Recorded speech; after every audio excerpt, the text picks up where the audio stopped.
అదే విధంగా group 1 notification ఇచ్చినాం. ఈ నెల 9న ప్రాథమిక పరీక్ష జరగబోతుంది. అదే విధంగా మెగా డిఎస్సి పోస్టులతో 11,062 ఉద్యోగ నోటిఫికేషన్లు ఇచ్చినాం.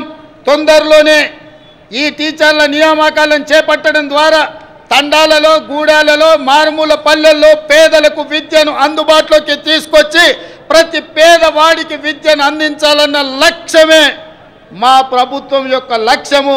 ఆ దిశగా మేము ప్రయాణం చేస్తున్నాం. అదేవిధంగా వయో పరిమితిని కూడా 44 సంవత్సరాల నుంచి 46 సంవత్సరాలకు పెంచి ఈ ఖాళీలను భర్తీ చేసే నిర్ణయం మా ప్రభుత్వం తీసుకున్నది. మిత్రులారా, రాష్ట్రంలో లక్షల మంది ప్రజల సొంత ఇళ్ల కోసం ఎదురు చూస్తున్నారు. వారి కలలు నెరవేర్చేందుకు భద్రాద్రి రాముడు సాక్షిగా ఇందిరమ్మ ఇళ్ల పథకాన్ని ప్రారంభించాం.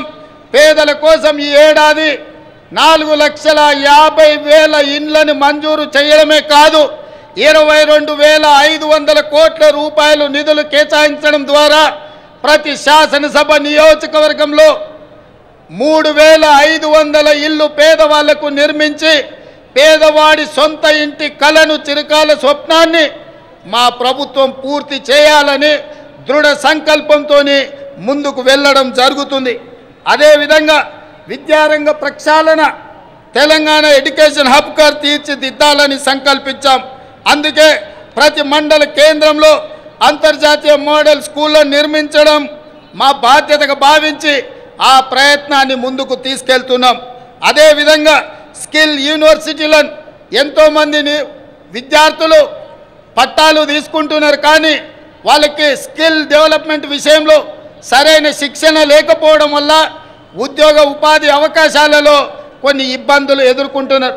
దానికోసమే తెలంగాణ యువతకు స్కిల్ యూనివర్సిటీలను ఏర్పాటు చేయడమే కాకుండా రాష్ట్రంలో దీనికి సంబంధించి అధికారుల బృందం ఇప్పటికే ఢిల్లీ, ఒడిశా, గుజరాత్ రాష్ట్రాల్లో పర్యటించి అధ్యయనం చేసింది. అదేవిధంగా అమ్మ ఆదర్శ పాఠశాల కింద 26,825 పాఠశాలలో మౌలిక సదుపాయాల కల్పన, బాలికల కోసం ప్రత్యేక టాయిలెట్ల నిర్మాణం, మంచినీరు, విద్యుత్ సదుపాయం కల్పిస్తున్నాం. దీనికోసం 1,135 కోట్ల రూపాయలు కేటాయించాం.